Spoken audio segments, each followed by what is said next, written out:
en parlant de cybersécurité. Les pirates aujourd'hui se sont très largement approprié l'intelligence artificielle pour fabriquer des campagnes de phishing qui sont de plus en plus réalistes, pour fabriquer des moteurs de scan de vulnérabilité, pour paralléliser plusieurs tâches de piratage et pour gagner en efficacité et en vitesse.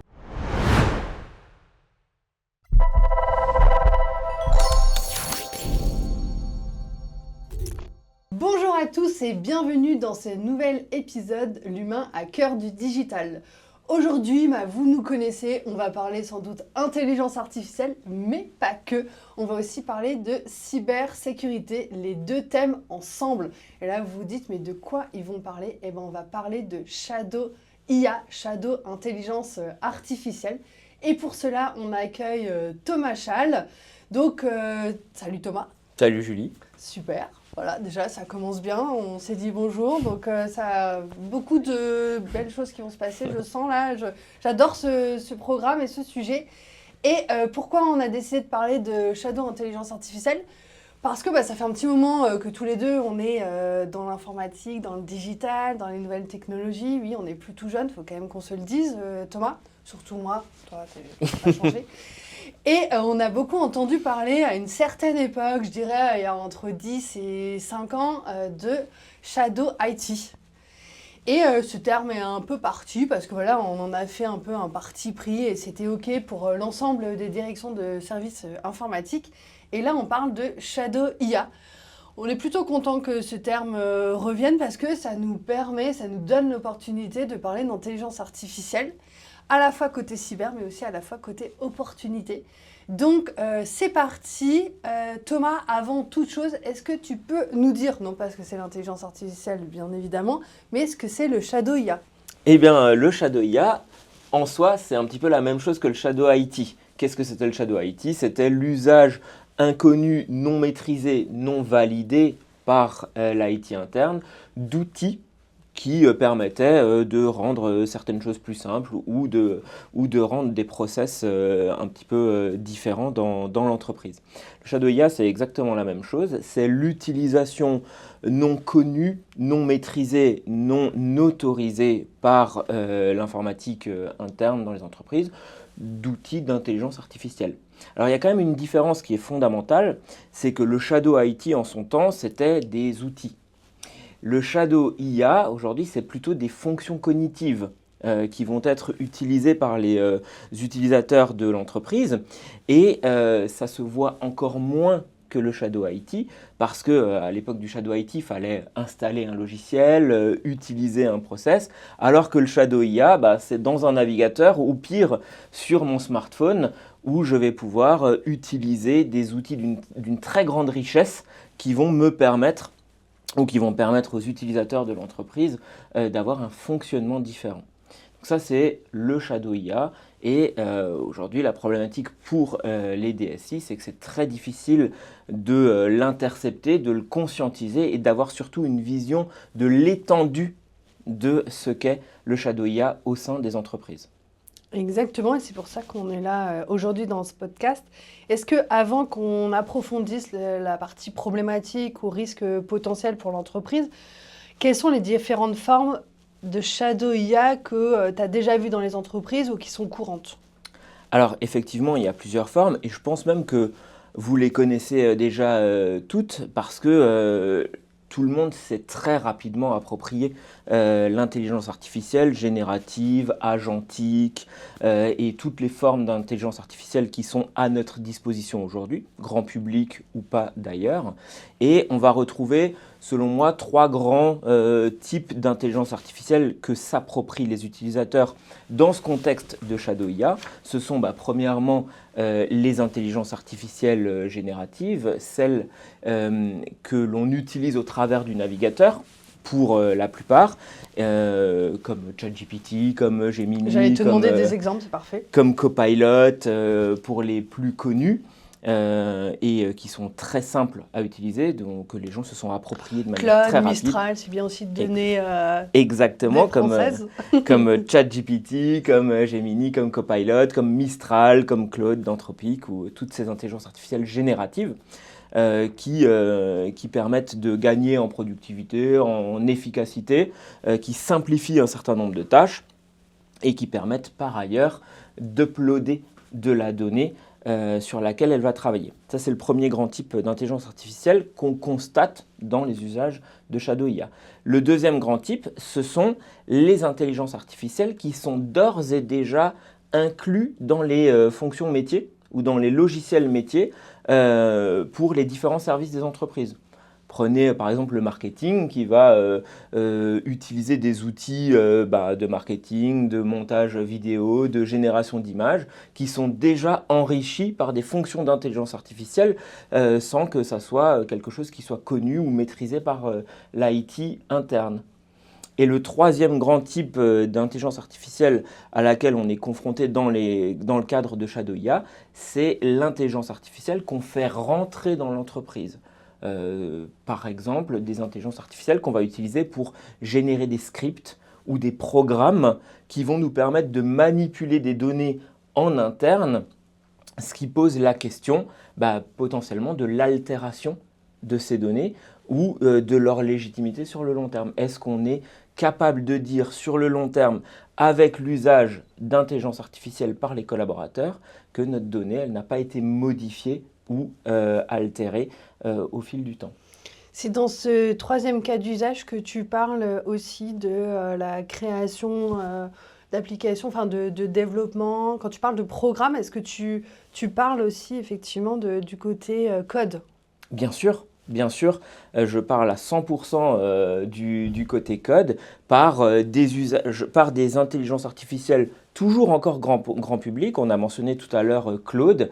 Claude qui a un outil qui s'appelle Claude Code que l'on installe sur la machine de l'utilisateur et qui va pouvoir générer du code ou des programmes ou des intelligences artificielles génératives focusées sur la création de contenu web ou code, comme Lovable par exemple, qui va nous permettre de développer des dashboards web par exemple, mais que je vais pouvoir faire tourner sur ma machine et dans laquelle je vais pouvoir injecter de la donnée de l'entreprise, ou pire, qu'elle-même va pouvoir aller chercher de la donnée d'entreprise.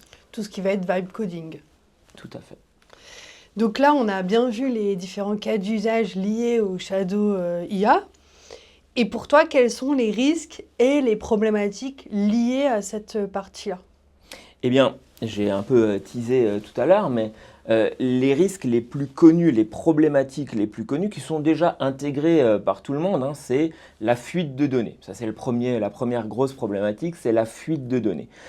Où potentiellement, dans votre utilisation de l'intelligence artificielle, vous allez uploader des documents, vous allez télécharger des documents d'appels d'offres, des résumés de mails, des mails pour en faire un résumé, des comptes rendus des réunions, et tout ça peut contenir des éléments qui sont importants pour votre entreprise, qui constituent votre savoir-faire, qui constituent votre ADN, et que, en tout état de cause, on n'aurait pas envie de se dire qu'elles vont être disponibles à n'importe qui via l'utilisation d'intelligence artificielle. Donc, ce premier risque, c'est l'exfiltration de la donnée.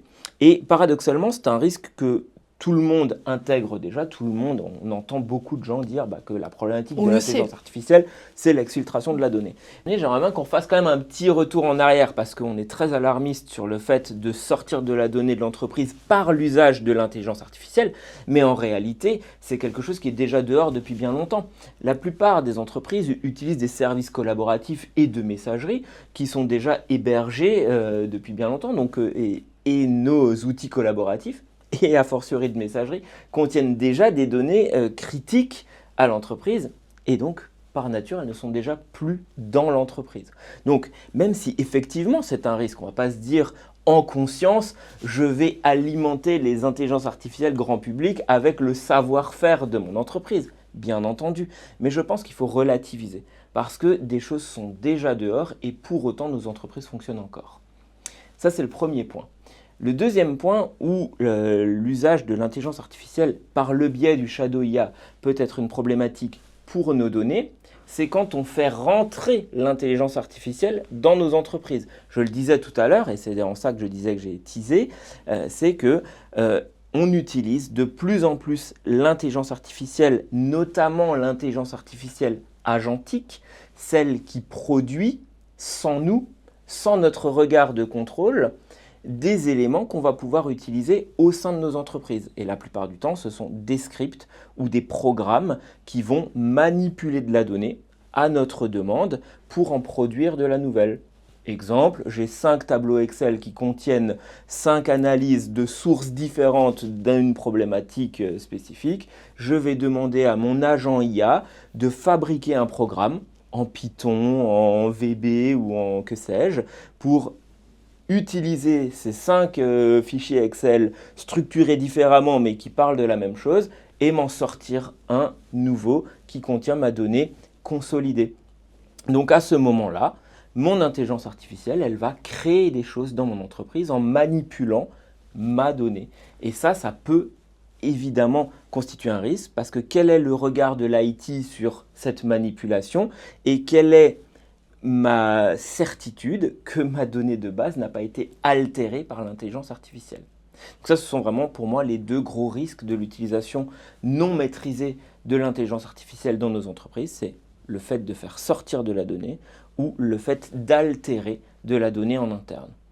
Il y a un sujet que tu n'abordes pas qui est le fait que quand on fait du vibe coding, alors nous on est plutôt pro vibe coding en règle générale, mais quand on fait du vibe coding, le code des fois peut, qu'est-ce qu'on pourrait dire, peut avoir des...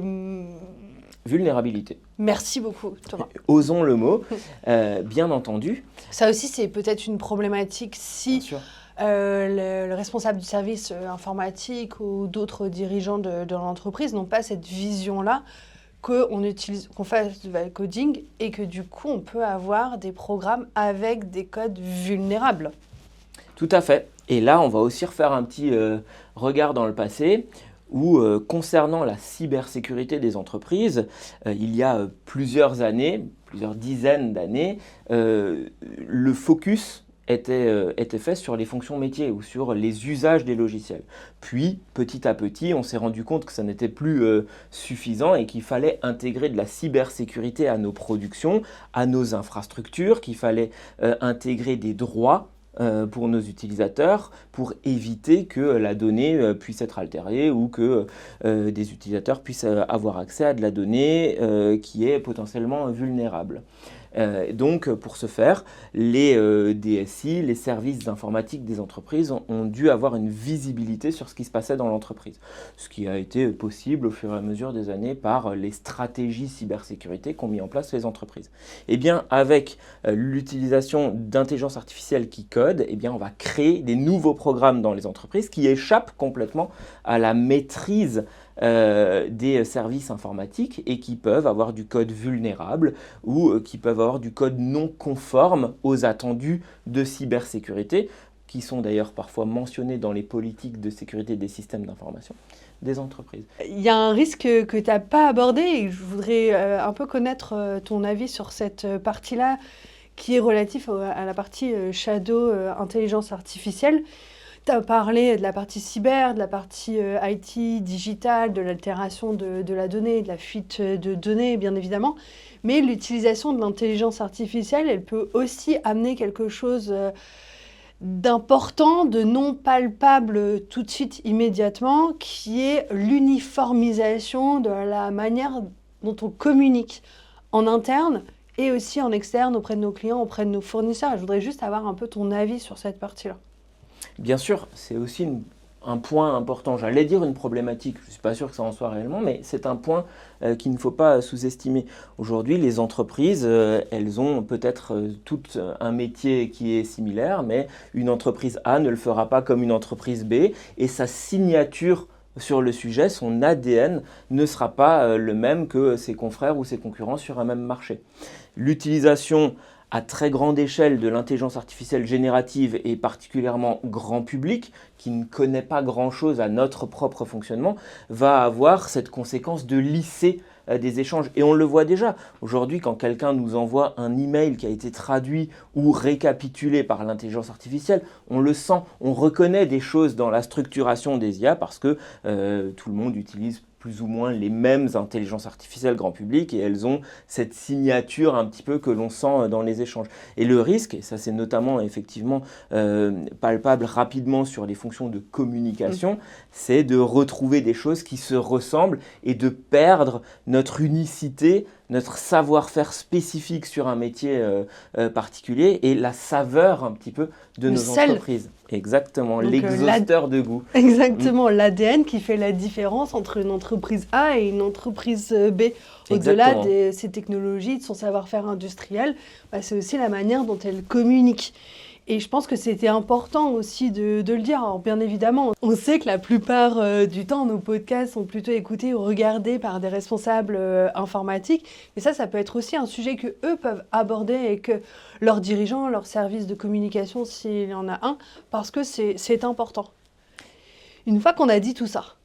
Alors, permets-moi un petit aparté, Julie, parce que à ce propos de qui doit gérer le Shadow IA, le Shadow IT, c'était clair, c'était l'IT qui devait le gérer. C'était de sa responsabilité. Exactement. Le Shadow IA, est-ce que c'est toujours le cas? Moi, j'en suis pas absolument certain parce que certes, ce sont des outils qui sont utilisés et ils sont utilisés avec des moyens informatisés. Mon ordinateur, mon téléphone.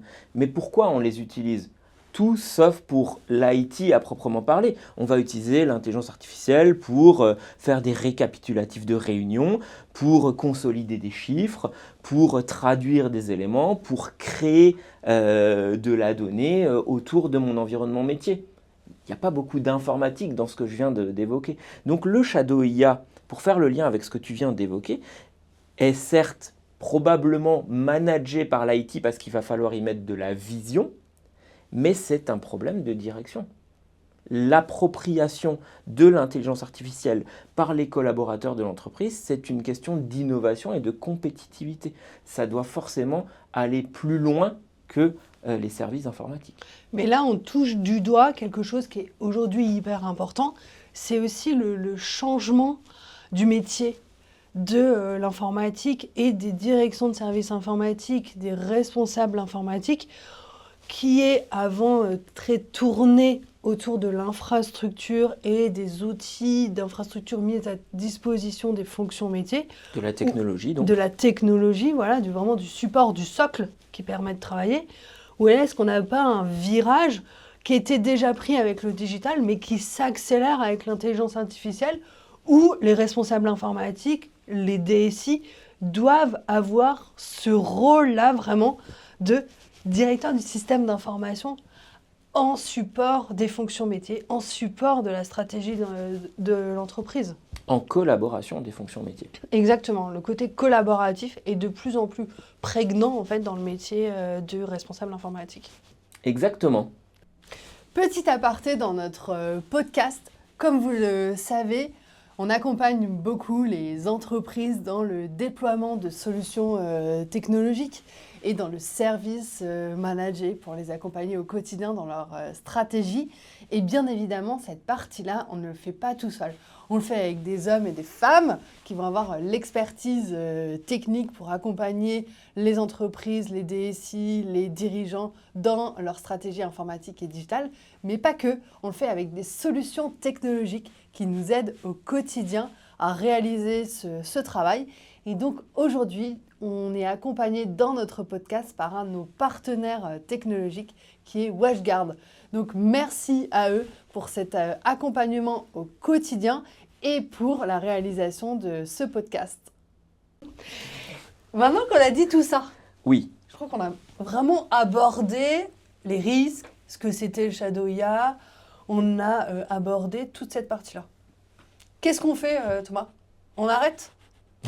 Ben non. Parce qu'on arrête le podcast. On arrête tout, on coupe l'intelligence artificielle dans les entreprises. On coupe Internet aussi. Et aussi, tant qu'on y est. Alors non, Julie, on n'arrête pas. On n'arrête pas parce qu'aujourd'hui, s'il y a bien un virage que les entreprises elles doivent prendre, c'est le virage de l'intelligence artificielle.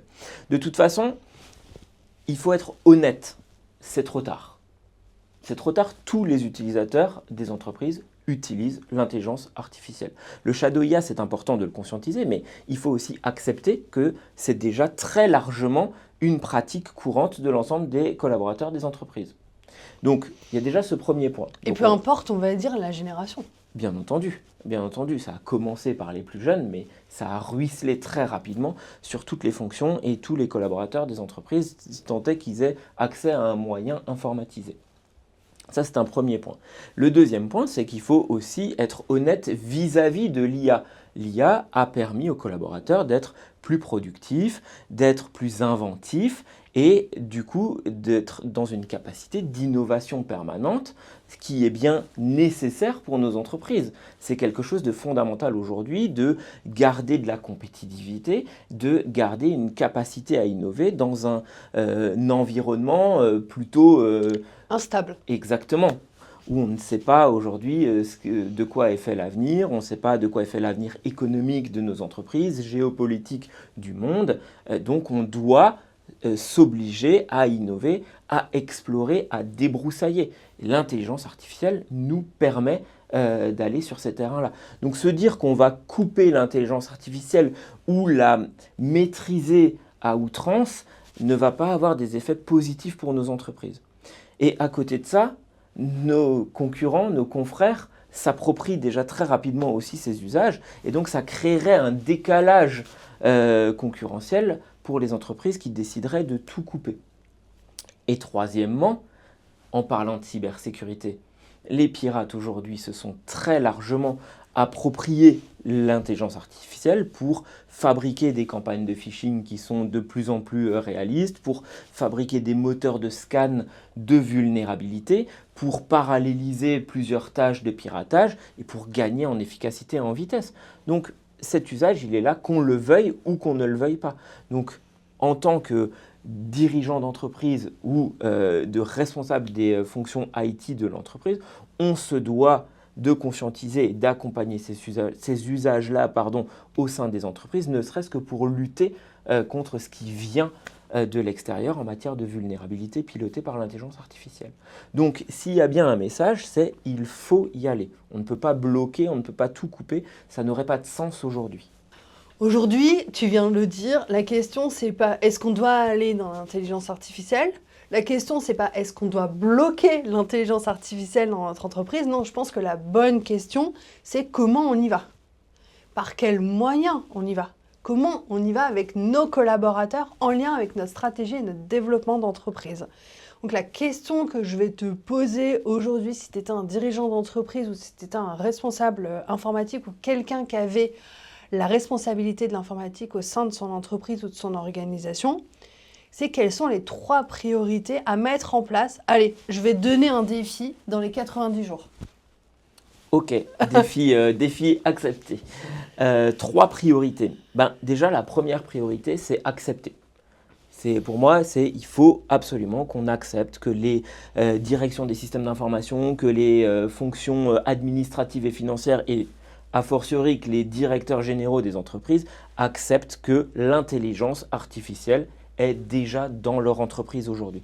Et ça va quand même déjà changer un regard sur la question. Parce que de ce fait, la question ne peut plus se poser de savoir est-ce qu'on va couper ou est-ce qu'on ne va pas couper. Trop tard, c'est déjà dans l'entreprise aujourd'hui. Et même si on se disait qu'on va couper ou qu'on va réguler de manière très ferme l'usage de l'intelligence artificielle, la conséquence, ça serait que ce Shadow IA irait plus profondément encore se cacher vis-à-vis des utilisateurs qui utiliseraient à ce moment-là ChatGPT sur leur smartphone personnel au lieu de l'utiliser sur leur outil de travail.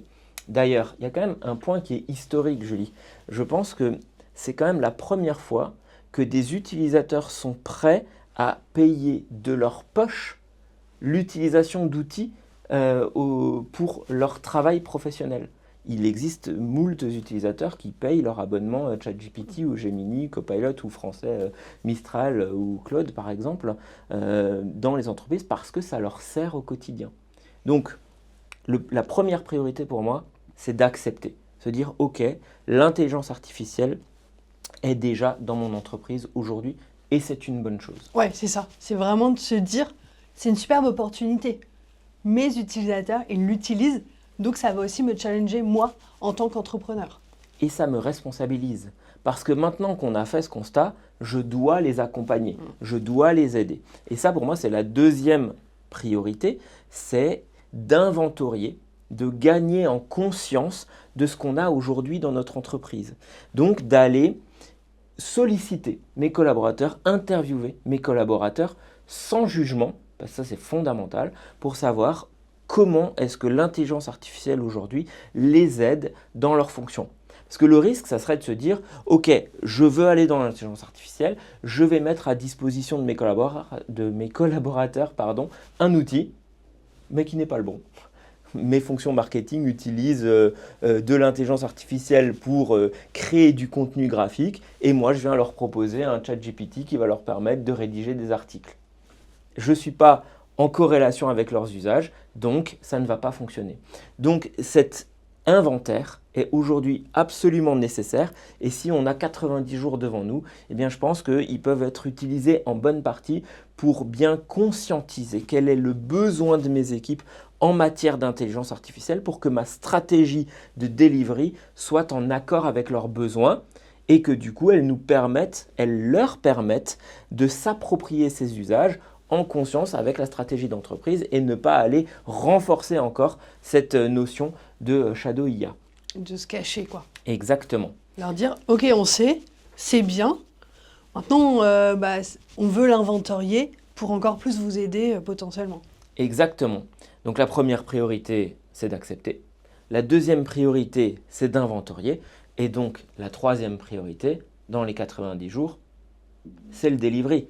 Il va falloir, sur la base de ces deux premiers éléments, eh bien, délivrer à nos utilisateurs des outils d'intelligence artificielle simples, parce qu'on ne va pas révolutionner l'entreprise en 90 jours. On a vu plein de slides dans des présentations qui nous disent que 85% des projets d'intelligence artificielle en entreprise échouent. Pourquoi ? Parce qu'on a voulu aller trop vite, trop loin et trop fort en se disant on va transformer l'entreprise par l'utilisation de l'intelligence artificielle. Alors que moi je pense qu'il faut plutôt y aller petit à petit avec des petits pas, la stratégie des petits pas où on va délivrer à nos utilisateurs un accès entreprise à ChatGPT par exemple, avec un tenant d'entreprise dans lequel on va pouvoir dire ChatGPT, tu ne t'entraîneras pas avec les données de mon entreprise, les données que je vais uploader ne vont pas sortir de mon tenant professionnel et l'authentification va être basée sur l'Active Directory de notre entreprise par exemple, ce fameux SSO, Single Sign-On. Et ça va déjà être la mise en place d'un outil performant pour mes utilisateurs, qu'ils vont pouvoir s'approprier simplement parce qu'ils en connaissent déjà le fonctionnement et donc quelque chose qui va rapidement être successful à partir du moment où l'outil répond aux besoins que l'on a inventoriés plus tôt. Mais la stratégie des petits pas, des petites choses, pour moi est fondamentale pour qu'on aille tous en conscience vers l'intelligence artificielle qui est utile à l'entreprise. Très bien. Moi, aujourd'hui, je suis une entreprise, je suis extrêmement sensible à mes données. Je suis extrêmement sensible à la souveraineté. Voilà, c'est des choses qui, pour moi, sont importantes dans le cadre de ma stratégie d'entreprise, des valeurs de mon entreprise, de mon ADN d'entreprise. Parce que j'ai des brevets, mais pas que, parce que ça fait vraiment partie intégrante de mon entreprise. Est-ce qu'il existe des solutions pour éviter potentiellement d'aller sur des IA grand public, même si je sais qu'elles sont très bien, mais est-ce qu'il y a des choses qui existent parce qu'aujourd'hui, pour moi, c'est important en tant que dirigeant ? Bien sûr, Julie. C'est ce qu'on évoquait tout à l'heure, cette particularité de chacune de nos entreprises, l'ADN de l'entreprise, le savoir-faire industriel et professionnel de l'entreprise, qui est une valeur qu'il faut protéger, tout en ne se privant pas du bénéfice de l'intelligence artificielle.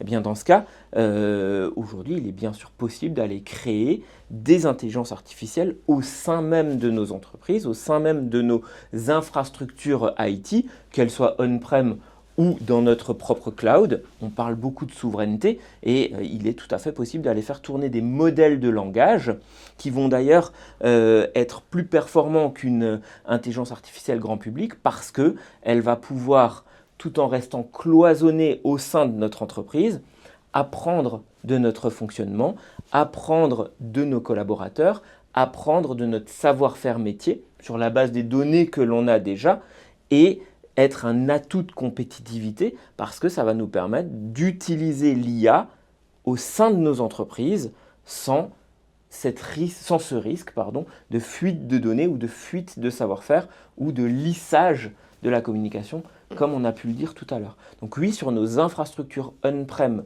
ou cloud aujourd'hui, il est tout à fait possible d'aller déployer plusieurs modèles de langage d'ailleurs qui vont nous permettre de manipuler de la donnée, de créer du contenu, de créer de l'innovation, de réfléchir en matière de R&D par exemple.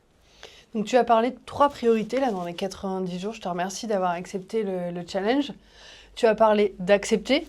Oui, fondamental. Tu as parlé d'inventorier, de conscientiser l'usage aujourd'hui. Où a-t-on besoin d'intelligence artificielle pour nos collaborateurs au sein de nos entreprises? Et tu as parlé de déployer les bons outils pour les bons usages. Exactement. Je rajouterais peut-être une 4e priorité. Tu es gourmande, Julie. Ouais, c'est ça. C'est de communiquer. De communiquer peut-être aux collaborateurs la manière dont on a envie d'utiliser l'intelligence artificielle pour garder notre ADN, pour garder notre innovation, pour garder notre savoir-faire industriel, notre savoir-faire commercial, notre savoir-faire d'organisation, qui on est concrètement, parce que c'est encore ça qui fait la différence. Et je pense que de communiquer ces éléments-là aux collaborateurs, si tu en es d'accord et si tu juges que c'est important, ça me paraît être aujourd'hui essentiel. Parce que je pense que ce qui fait encore effectivement le sel des entreprises et ce qui va encore faire le sel des entreprises, c'est l'humain. La technologie, oui. L'intelligence artificielle, oui. Et c'est indispensable de prendre ces tournants. Et moi, j'adore toute cette partie-là et c'est passionnant. Mais ce qui fait encore la différence entre certaines entreprises, c'est l'humain et le fait de travailler ensemble et le fait d'aller voir nos clients et tous ces éléments-là. Donc de communiquer sur comment on a envie d'utiliser l'intelligence artificielle. Pourquoi? Pour quelles raisons? Exactement, et ça montre aussi à quel point c'est important d'accepter. Cette première priorité est vraiment le point de départ de l'appropriation des outils d'intelligence, de l'usage de l'intelligence artificielle au sein de nos entreprises. Et à partir du moment où on est d'accord sur cette première priorité, la dernière que tu viens d'évoquer coule presque de source, où on va sensibiliser, accompagner, former nos utilisateurs à l'usage de l'intelligence artificielle sur une route commune qui va nous permettre de conserver nos impératifs d'innovation, de productivité, de positionnement concurrentiel, en s'appropriant néanmoins ces nouveaux usages qui nous permettent une ouverture des champs des possibles qui est incroyable. Garder le socle de l'entreprise tout en innovant. Exactement. Superbe. Dernière question, et non pas des moindres, parce que c'est une question qui revient régulièrement quand on va échanger avec des responsables informatiques, des dirigeants d'entreprise. Est-ce qu'il existe aujourd'hui des moyens de rendre visible l'invisible du Shadow IA, de l'utilisation de l'intelligence artificielle que j'aurais pas forcément vu dans mon entreprise? Vu que tu nous as dit qu'il fallait inventorier, c'est ta 2e priorité dans les 90 jours. Comment on fait et quels sont les moyens aujourd'hui qui sont à notre disposition pour voir ce qui se passe? Pas encore une fois pour tout interdire ou pour juger, mais vraiment pour se dire, ok, c'est quoi l'état de l'art? Eh ben, c'est une bonne question, Julie, et je te remercie de me l'avoir posée parce que c'est un point qui est important et qui effectivement revient souvent dans les questions qu'on nous pose. C'est comment est-ce que je peux avoir conscience autrement qu'en interviewant de quel est aujourd'hui l'état de l'utilisation de l'intelligence artificielle dans mon entreprise. Et ce qui est un peu paradoxal, c'est qu'il existe déjà des moyens qu'on a quasiment tous dans nos entreprises, mais qu'on n'utilise pas forcément à cet escient-là. Et c'est, alors je suis désolé Julie, je vais être un peu dans la technique, mais c'est l'utilisation de nos firewalls. Aujourd'hui, toutes les entreprises ont des firewalls, souvent des firewalls évolués, que l'on appelle UTM ou Next Generation, enfin qui sont positionnés sur le niveau 7 du modèle OSI, donc des firewalls qu'on qualifie de firewalls applicatifs et qui peuvent voir les flux, déchiffrer les flux, lire les flux qui les traversent. Donc il est tout à fait possible aujourd'hui d'utiliser notre firewall d'entreprise pour avoir de la lisibilité sur comment les utilisateurs se connectent à différents outils d'intelligence artificielle. Quand tu dis voir les flux voir ce sur quoi les collaborateurs naviguent dans Exactement. l'entreprise. Exactement. Et donc voir que oui, il y a des connexions vers ChatGPT.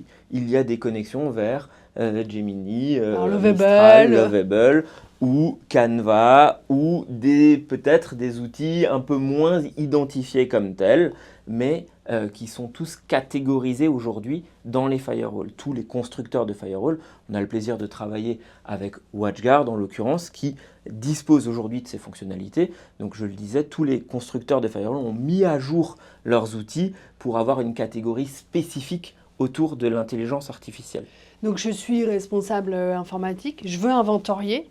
Bien évidemment, je vais aussi interviewer sur les usages, ça c'est indispensable. Ça reste fondamental. Mon rôle, c'est vraiment d'être un support pour les fonctions métiers, pour la stratégie de mon entreprise. Mais j'ai aussi des moyens techniques pour aller voir, avec cette catégorie IA qu'on peut retrouver dans les outils de firewalling, et d'avoir un peu un inventaire de ce qui est utilisé par mes collaborateurs. Et ça peut être aussi un moyen d'aller les interviewer en disant « J'ai vu que tu utilisais potentiellement cet outil, bah super, est-ce que tu peux me dire un peu ce qu'il fait ?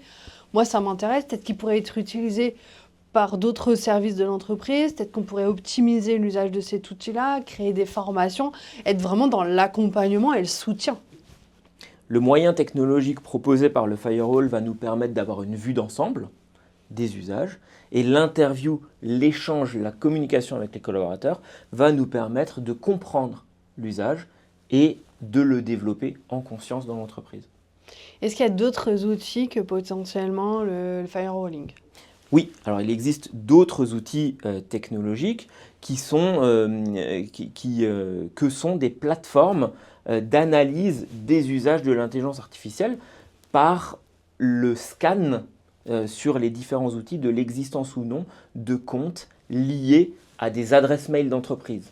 Parce que quand on parle de Shadow IA, si un collaborateur utilise une intelligence artificielle générative grand public, il va s'inscrire avec son adresse mail d'entreprise, et il existe aujourd'hui plusieurs plateformes qui se font le devoir d'inventorier ce sujet-là auprès de la plupart des grandes plateformes d'intelligence artificielle, et qui vont nous permettre de voir s'il existe des comptes rattachés à notre domaine d'entreprise, ce qui nous permet de compléter la visibilité qui est faite par le firewall dans un premier temps.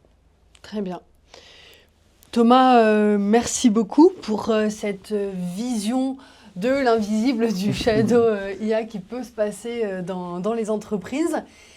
Je crois que prochainement, on pourra aussi faire une spéciale IA souveraine. Je pense que ça peut être intéressant vu qu'on a beaucoup de questions aujourd'hui des entreprises sur ce sujet-là. C'est un sujet qui les tient particulièrement à cœur. Est-ce que je peux comprendre ? Et donc, moi, il ne me reste plus qu'à te saluer. Donc, merci Thomas, merci de ton temps, merci de ton analyse et de ton expertise. Et nous, on se dit à bientôt pour un nouvel épisode de l'humain à cœur du digital. Salut, ciao!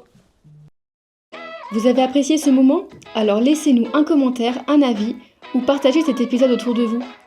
Et nous, on se dit à très bientôt pour un nouvel épisode de l'humain à cœur du digital.